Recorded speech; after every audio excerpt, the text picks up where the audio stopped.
Na-lustrid yung pagkakabitan ng spark plug nyo mga idol. Ito na yung technique mga idol para mawala yung lustrid. Ayan, kumuha lang tayo ng steel plate, yung manipis. Tapos magputo lang tayo doon na sukat sa thread ng spark plug nyo. Ayan. Hati-hatiin lang natin ng pino. Kagaya nito mga idol oh. Yan. Katapos tupiin natin yung pinakadulo. I-form natin na bilog na kasya dun sa butas kung saan na-lustrid. Tapos ipasok natin yung spark plug.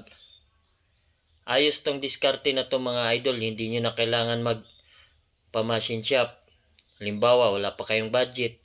Ito na lang yung gagawin nyo. Yan, tapos higpitan na lang natin ng maigi. Pagkatapos, pitpitin nyo yung sobra, yung pinakadulo ng steel plate. Tapos ibalik natin yung wiring. Ayan. Katapos, paandarin natin. Yan o.